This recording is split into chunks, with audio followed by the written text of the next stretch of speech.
we are interested in signal to noise ratio. That means a ratio of signal power divided by noise power. So for the digital system, what we are going to calculate? We are going to calculate a ratio of bit energy to the noise density. Right? So what is my bit energy and how to calculate it?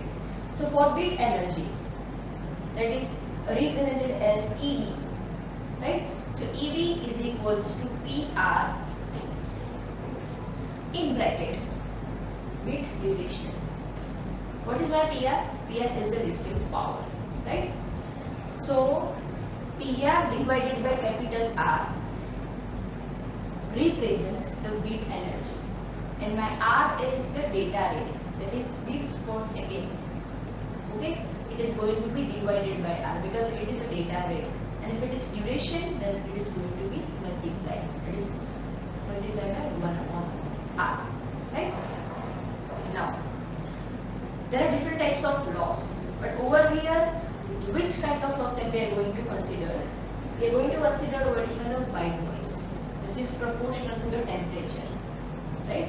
So, for calculating a white noise, what we are going to do is N0, which is equals to K into Ts. What is K? K is my Boltzmann constant. That value is 1.38 into 10 raised to minus 23 meter square into kilogram per second square into Kelvin. Right? What is Ts? Ts is my system temperature. Now we are going to place these two quantities, EB and N0, in the final equation. It is EB upon N0 is equals to PR upon KTS into R. PR upon R, what it represents? It represents bit energy. And what is KTS? KTS represents N0, that is a noise, right? And we have already calculated the value of PR. What is PR? PR is my received power. We need to consider all the loss: atmospheric absorption, antenna pointing loss, and the cable loss. So over here, PT GT GR into LS, that is path loss. L theta T into L theta R, that is antenna pointing loss. LA represents atmospheric absorption, and LL represents the cable loss, right?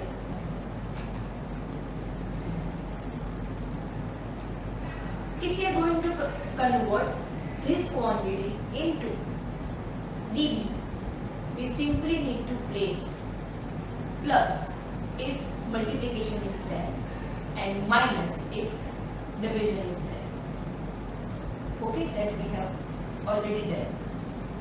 So EB upon N0 in dB is equals to PT plus GT plus GR plus LS plus L theta T plus LA plus LL. Now, S, K, TS and R all are in the division, so we are going to place over here a minus sign. But we know that what is the value of K? K is a Boltzmann constant, its value is 1.38 into 10 raised to minus 23. If we are going to convert that quantity to decibel, we will get minus 228.6 dB per hertz. That's why if I am going to do minus minus, as it is KTS, K is in the denominator side, so minus minus plus, so over here plus sign is there. Then minus 10 log base 10 TS and minus 10 log base 10 R, right? This quantity presents in dB, and in dB, whole quantities. Okay. Now, how to design a satellite link? For designing a satellite link, we must know what is my received power, right? So for received power, PR, that is equals to EIRP, that is effective isotropic radiated power, plus GR, that is a gain of receiving antenna. Okay, and we are going to subtract all the losses. Why? Because from the loss, we know that much amount of power is going to be dropped over there, right? So LP, that is path loss. LA stands for atmospheric absorption, and LTA and LRA represents the antenna misalignment for transmitting and the receiving antenna. Right?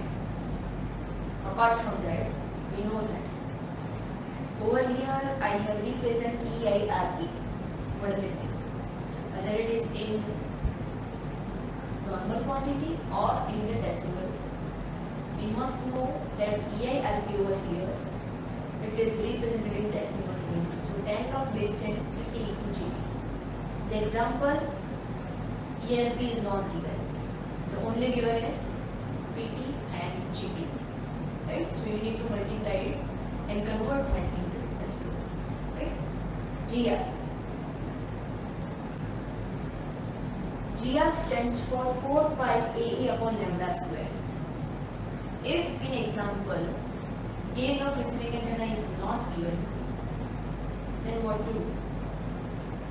You will find effective aperture, that is AP, and its wavelength. So based on these two quantities, you are able to calculate the gain of receiving antenna, right? And convert that quantity into decimal, you will find the gain of receiving antenna. Third point, path loss. As we are going to calculate the path loss, 10 log base 10 4 pi r upon lambda whole square. We know that path loss represents 4 pi r upon lambda, and it is a function of frequency and range, that is distance, right? So 20 log base 10 4 pi r upon lambda in dB. These three are the laws that I have discussed. Now, when we are going to design satellite link, what are different two objectives? Two objectives in which the first one is we need to meet a minimum carrier to noise ratio for specific percentage of time. And second thing is we need to carry a maximum traffic at the minimum cost. That means we are able to transmit a maximum signal, maximum rate of my signal, maximum data with minimum cost. So these two are the objectives while designing any satellite link, right? Now, what do we mean by downlink? As we know that when I am going to transmit a signal from a receiving earth station to the satellite is called uplink. And if the signal is going to be transmitted by a satellite to the receiving earth station is called the downlink, right? So in this chapter we will see the link design for downlink as well as for uplink. Okay. First we are focusing on the downlink design. In the downlink design, what are different parameters that we are going to consider? The first one, our first objective is to achieve a higher carrier to noise ratio under all the conditions, like in terms of loss, in terms of cost as well, right? So when we are going to design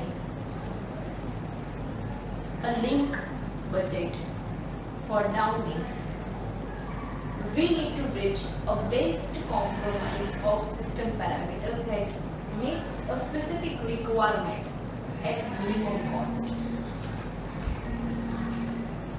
So for link budget, what we need to consider is a carrier to noise ratio calculation is simplified by the use of link budget.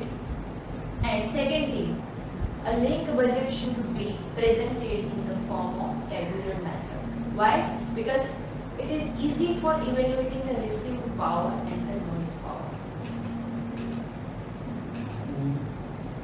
Now, as we are going to design a link budget, we need to consider different parameters as well as it is impossible to design a satellite link at the first attempt. So what we need to consider is we need to do that thing for designing a link. So the best method is link budget because it gives you the calculation of power in terms of loss, in terms of cost as well. So it is doing a much easier task, right? That's why we are going to derive carrier to noise power ratio with the help of linked budget equation. How that we are going to do with one example. Before that, we need to go through different steps.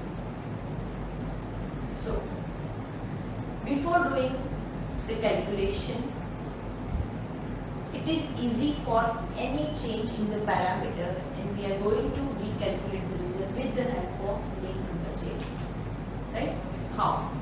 This is the tabular way to calculate a link budget for C-band GEO satellite.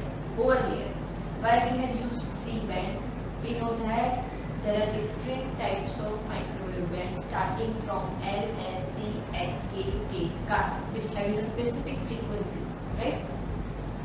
For that specific frequency band, over here for satellite communication, we are using the C band and Ku band. Nowadays, we are focusing on the and we are working on the Ku band, right?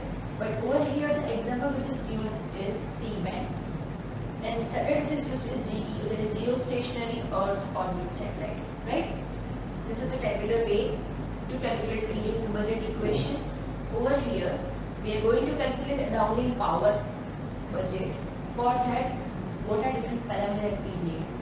The first one is a satellite transponder output power, that is 20 watt. That 20 watt is going to be converted into dB watt is by 20 log base 10. Okay. So 30 dB watt will be the answer. Transponder output backoff, which is already given, it is a minus 2 dB. Third, the satellite antenna gain, which is given 20 dB over here first. Okay, 20 dB.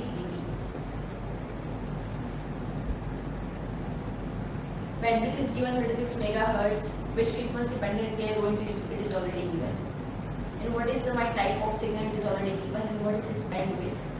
And what is a receiving C-band Earth station? That means what its frequency, what is the antenna gain of receiving antenna, what is my receiver's IF bandwidth, and what is my receiver system noise, that is already given. So from these quantities we are going to calculate its link budget for downlink. So Earth station antenna gain is given as 49.7 dB over here, right? This we have placed. Path loss, that is minus 196.5, as we know that path loss is calculated for, it is dependent parameter for frequency as well as for the range. So 4 pi r upon lambda whole square, right? Antenna beam loss, that is minus 3 dB, which is given. Atmospheric loss, that is 0.2 dB, which is given, and other losses are also given 0.5 dB. So all the losses are going to be subtracted.